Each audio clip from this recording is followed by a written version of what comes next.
On the morning of February 22, 2026, Mexico faced big trouble. Across the country, chaos started. People saw buses burning on highways, stopping all traffic. Thick smoke went up into the sky over popular tourist places like Puerto Vallarta.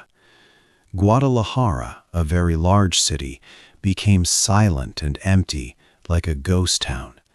It was clear that one important event had made the whole nation full of problems. This big trouble began because of one man, Nemesio El Mencho Oseguera Cervantes.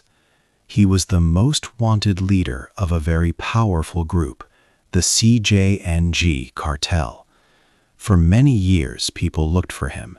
He was like a ghost, always hiding, and no one could catch him.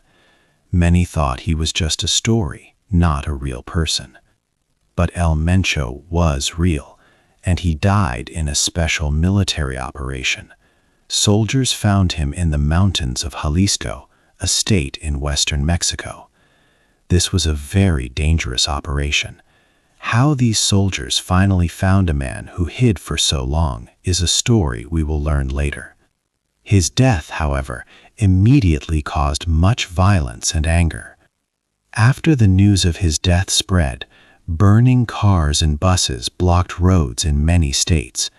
People were scared and stayed at home. The U.S. Embassy told American citizens in 5 different states to stay safe inside. This made many flights stop and left tourists stuck. To understand why El Mencho's death caused such a big and sudden storm of violence, we must first look at the man himself. Who was El Mencho?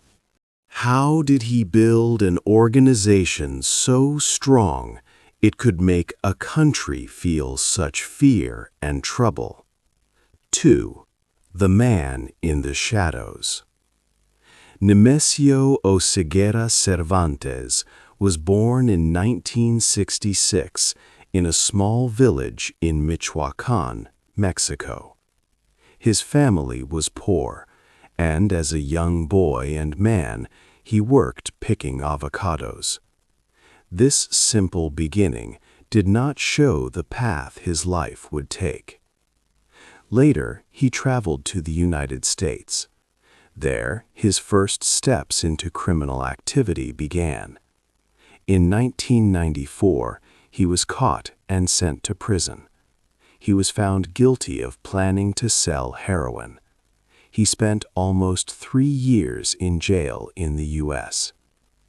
After serving his time, he was sent back to Mexico. But this return did not end his criminal path. Instead, it made it stronger. Back home, he first worked as a local policeman for a short time. This experience might have taught him more about how the system worked. Soon, he joined other drug traffickers. After a major leader, Ignacio Coronel Villarreal, died, El Mencho and another man, Eric Valencia Salazar, started their own group.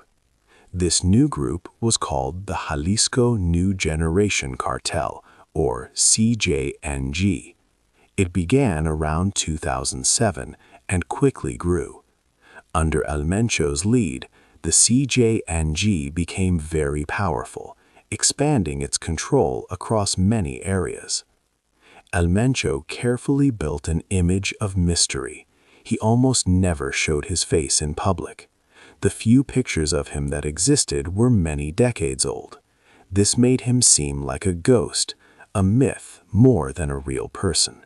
He did not want to be famous like some other cartel leaders. Instead, he wanted to be unknown, to create an aura of fear and legend. People whispered his name, and many wondered if he was still alive or had been sick or died secretly. This invisibility was a smart move for his safety, and it also made his power seem limitless. The CJNG, under his hidden command, became famous for its extreme violence and modern methods. They used military-level weapons and tactics. This included sending drones with explosives and even attacking army helicopters. These actions showed the world how dangerous and well-equipped El Mencho's organization truly was.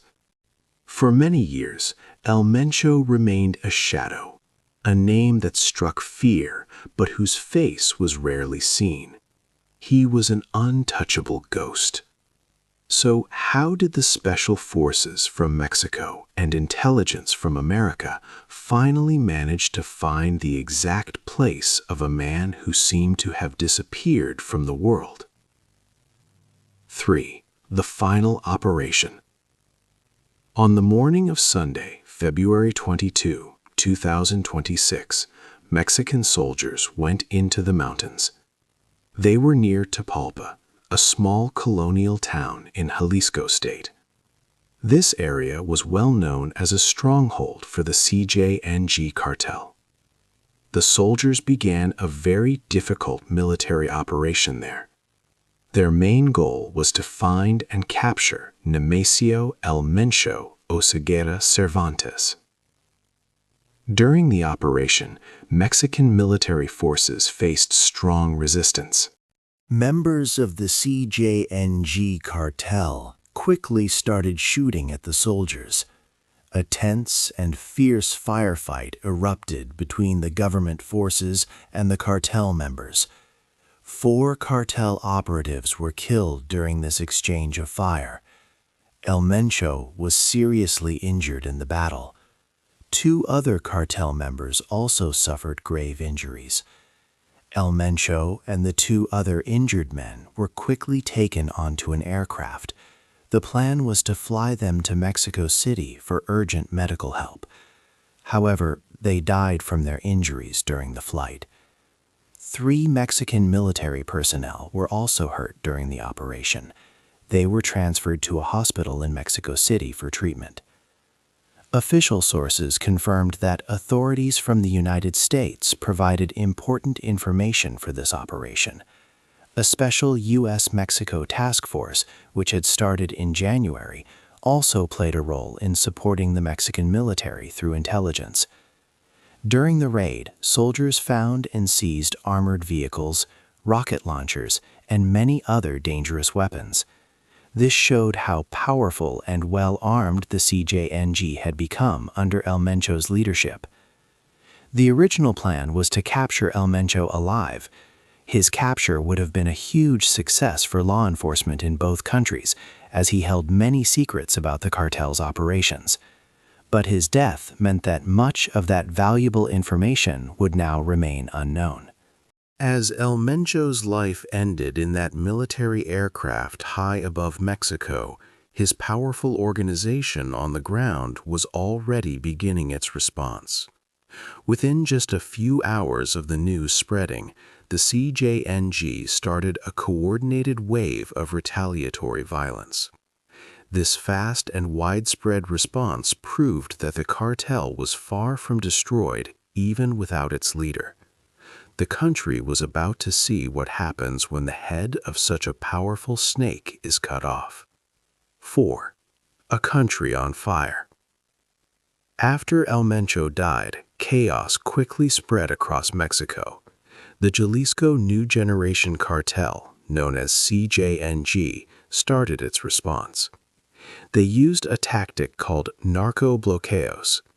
This meant they burned cars and buses to block roads and highways. These burning vehicles stopped people and police from moving easily, creating fear everywhere. Smoke filled the air in many places. In Jalisco state, where El Mencho was killed, the violence was strong. Guadalajara, a big city with 5 million people, became like a ghost town on Sunday night. Residents stayed inside their homes, scared for their safety. Schools in many states had to close on Monday morning. Public transport services also stopped in Jalisco, leaving many people unable to travel. The chaos reached popular tourist spots too. Puerto Vallarta, a resort city famous for its beaches, saw many fires and thick smoke. News reports showed these burning cars, bringing fear to tourists enjoying their vacations. Many flights to Puerto Vallarta and Guadalajara were canceled. Major airlines like Delta Airlines, Alaska Airlines, and American Airlines stopped their services. This left many tourists stranded, unable to leave the country or reach their destinations. The U.S. Embassy quickly told American citizens to stay indoors and be careful. This warning covered 5 states: Jalisco, Tamaulipas, Michoacán, Guerrero, and Nuevo León. Canada also gave similar safety advice to its citizens in Mexico. Jalisco Governor Pablo Lemus Navarro confirmed the attacks. He asked residents to stay home, saying the violence aimed to stop authorities from acting. This wave of coordinated attacks showed how powerful the CJNG still was. Even without its main leader, the cartel caused great fear and disruption across a wide area. Streets that were usually busy became empty. Public events were canceled. This situation also raised worries about the 2026 FIFA World Cup, with matches planned for Guadalajara. The country seemed to be on fire. People wondered what would happen next, feeling unsafe in their own homes. While citizens hid and cities burned, the news of these events quickly traveled. It reached the presidential palaces in Mexico City and Washington, D.C. Everyone waited to see how the leaders of these two nations would react to such a big and dangerous event. A tense alliance. The killing of Mencho was a big event for politics. It showed the complex relationship between Mexico and the United States. U.S. President Donald Trump had placed a lot of pressure on Mexican President Claudia Sheinbaum. He wanted her to take strong action against drug cartels. President Trump had often threatened to use military force inside Mexico if the cartels were not stopped. The Mexican government always said no to such threats, seeing them as a violation of their country's independence. Mencho's death was a major victory for Mexico. It helped President Sheinbaum's government show it could deal with a big problem. It also helped to strengthen the often difficult security relationship between the U.S. and Mexico. U.S. officials were quick to praise the operation. U.S. Deputy Secretary of State Christopher Landau welcomed the news. He called Mencho one of the bloodiest and most ruthless drug kingpins and said it was a great step for many countries. This praise was politically helpful for both leaders. However, for President Sheinbaum, there was a clear paradox. She had publicly said she was doubtful about the kingpin strategy. This strategy meant targeting and removing top cartel leaders. She and other leaders had criticized it before, saying it often led to more violence. Now, with Mencho's death, her prediction was coming true. The quick and widespread violence that followed, with burning vehicles and paralyzed cities, clearly showed this. It proved that killing a cartel boss does not always solve the problem. It can create new ones. The operation also highlighted the cooperation between the U.S. and Mexico. Mexico's Defense Department confirmed that U.S. authorities gave complementary information to help the operation. A new U.S. task force had been working with the Mexican military since January. This collaboration, which was quite new, helped with the intelligence needed for the Tapalpa operation. This moment marked an important step in their security ties, showing a complex alliance under great pressure. While the president spoke of a major victory, the criminal business Mencho built remained a global threat. Mencho was gone, But his powerful organization, the CJNG, was still active. It was like cutting off the head of a snake, but the body was still moving. Many wondered if the CJNG could survive and operate without its founder, or if a new struggle for power would begin. 6. The Jalisco Machine. The Jalisco New Generation Cartel, known as CJNG, was not just a criminal group, it was a powerful, sophisticated criminal machine. This organization grew rapidly, becoming one of Mexico's strongest. Its reach spread far beyond Mexico's borders. The CJNG had a presence in all 50 U.S. states and also operated in countries across Central America, South America, and Europe, making it a truly global force. This criminal corporation made vast amounts of money through diverse illegal activities. They were major traffickers of various drugs, most notably fentanyl, which caused many deaths in the United States. But their business did not stop there. They also engaged in oil theft from pipelines, illegal mineral extraction, human smuggling, and the illicit trade of weapons.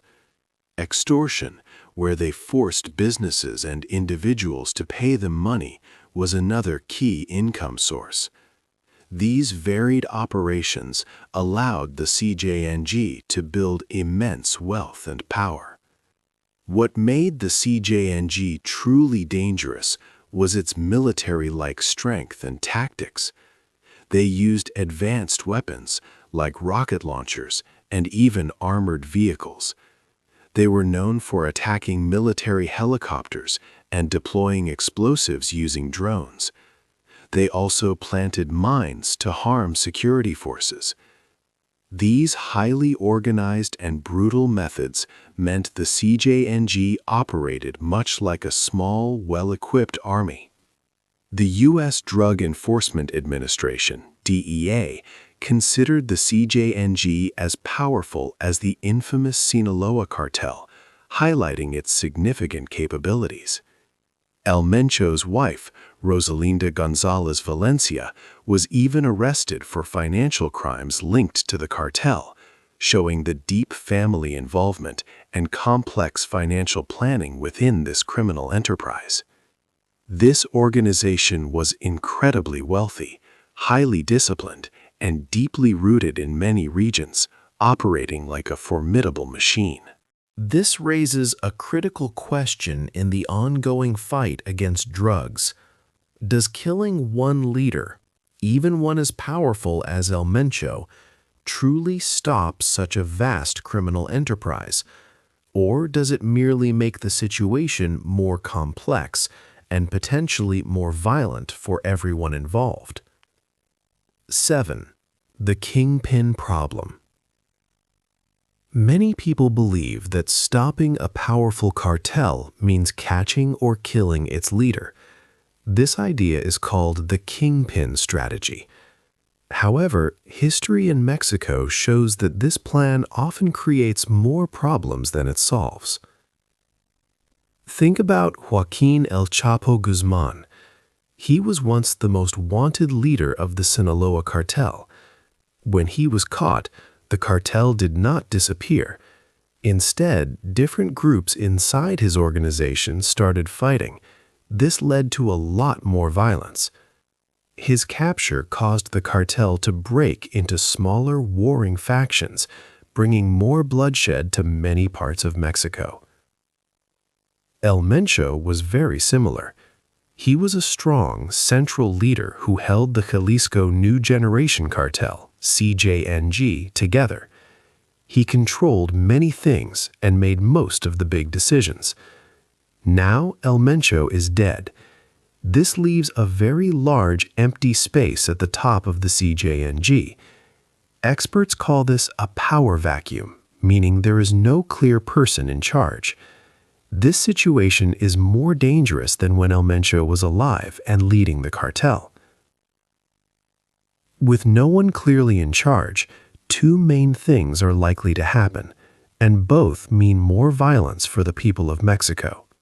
First, people inside the CJNG will fight each other.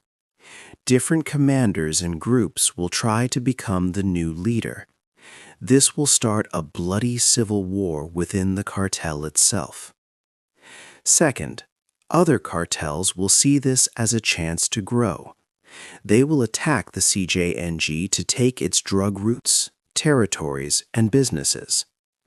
This will also cause more widespread violence across many states. The CJNG is not just one person. It is like a big, well-organized company. It has many members, weapons, drug labs, and ways to make money. These parts do not disappear just because El Mencho is dead. The quick and strong violence that followed his death, like burning buses and blocking roads, shows that the cartel still has power. It still has people who follow orders. The organization is hurt, but it is not destroyed. The empty throne of the CJNG is now open.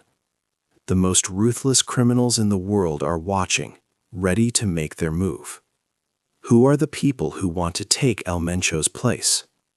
What new and terrible violence will their fight for the top position bring to the people of Mexico? The price of a ghost. The death of Nemesio El Mencho Oseguera Cervantes was a major moment. It was a victory for Mexican and U.S. forces, especially after U.S. President Donald Trump had put strong pressure on Mexico to fight cartels. However, this action came with a very high price for many. For ordinary Mexicans, the days after El Mencho's death brought chaos. Buses were burned to block roads, and smoke filled the air in places like Puerto Vallarta. Major cities such as Guadalajara, a host city for the 2026 FIFA World Cup, became empty as people stayed home. This caused real worry about safety for the international soccer tournament. Flights were canceled, leaving many tourists stranded. The operation removed a feared leader, yet it did not solve the main problems that help organized crime grow. These problems include poverty, corruption in government, and the high demand for illegal drugs in other countries. These deep issues continue to fuel the cartels. The future of the global fentanyl trade remains unclear. El Mencho's cartel was a major group moving this deadly drug into the United States. His death does not mean the flow of fentanyl will stop. The criminal network is large, and new people will likely step in to keep the trade going. Many experts believe that killing a kingpin often leads to more violence, not less. The CJNG cartel, which El Mencho led, might now split into different groups fighting each other. Or a new leader could emerge. This new person might be even more brutal or harder to find than El Mencho. This struggle for power often causes more suffering for the local people. The cycle of the drug war often seems endless. One powerful leader is taken down, but others quickly rise to take their place. This has happened before. For example, after the capture of Joaquin El Chapo Guzman. His capture did not end the Sinaloa cartel. It caused more fighting among its parts. So, for Mexico, the death of El Mencho is not an end. It marks a new, uncertain chapter in a long, hard fight. What new challenges do you think Mexico will face now that El Mencho is gone? Hey there! Just a second before you go. If you learned something new today, please give this video a like, write your thoughts in the comments, and subscribe to the channel. It only takes a second, and it really, really helps to create even better English videos for you. Your support means the world. Thank you.